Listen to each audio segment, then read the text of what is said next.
ನಮಸ್ಕಾರ ಸ್ನೇಹಿತರೆ, ನಾವಿಂದು ಮಹಾಮಾರಿ ಎಬೋಲಾ ವೈರಸ್ನ ಬಗ್ಗೆ ತಿಳಿದುಕೊಳ್ಳೋಣ.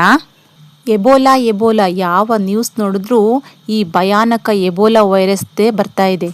ಈ ಎಬೋಲಾ ವೈರಸ್ನಿಂದಾಗಿ 28ರಿಂದ 31ರವರೆಗೆ ದೆಹಲಿಯಲ್ಲಿ ನಡೆಯಬೇಕಿದ್ದ ಶೃಂಗಸಭೆಯನ್ನು ಸಹ ಮುಂದೂಡಲಾಗಿದೆ. WHO ಪ್ರಕಾರ ಇದುವರೆಗೆ ಸುಮಾರು 600 ಶಂಕಿತ ಎಬೋಲಾ ಪ್ರಕರಣಗಳು ಮತ್ತು 139 ಶಂಕಿತ ಸಾವುಗಳು ದಾಖಲಾಗಿವೆ. ಈವರೆಗೆ ಪ್ರಕರಣಗಳು ಆಫ್ರಿಕಾ ಖಂಡಕ್ಕಷ್ಟೇ ಸೀಮಿತವಾಗಿವೆ. ಆದರೆ ತಜ್ಞರ ಪ್ರಕಾರ ಈ ಬಾರಿ ಉಂಟಾದ ಸ್ಫೋಟವು ಹೆಚ್ಚು ಸವಾಲಿನದ್ದಾಗಿದೆ. ಏಕೆಂದರೆ ಇದರಲ್ಲಿ ಅಪರೂಪದ ಎಬೋಲಾ ವೈರಸ್ ಪ್ರಭೇದವಿದ್ದು ಇದಕ್ಕೆ ಇನ್ನೂ ಲಸಿಕೆ ಲಭ್ಯವಾಗಿಲ್ಲ. ಜೊತೆಗೆ ಸೋಂಕಿನ ಕೇಂದ್ರ ಭಾಗವು ಸಂಘರ್ಷ ಪೀಡಿತ ಪ್ರದೇಶದಲ್ಲಿದೆ.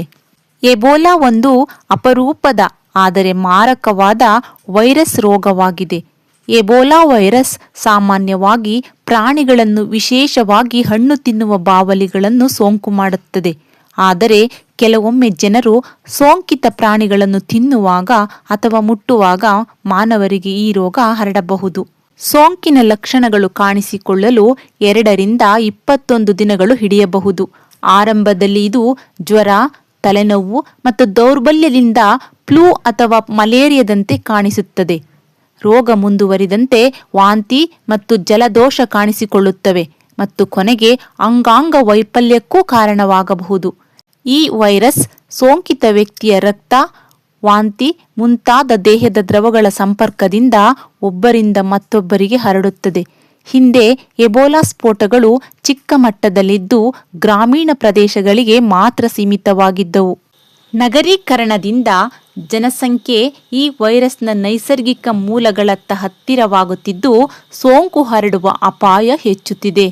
ಭಾರತದಲ್ಲಿ ಇನ್ನು ಯಾವುದೇ ಎಬೋಲಾ ಪ್ರಕರಣಗಳು ವರದಿಯಾಗಿಲ್ಲ.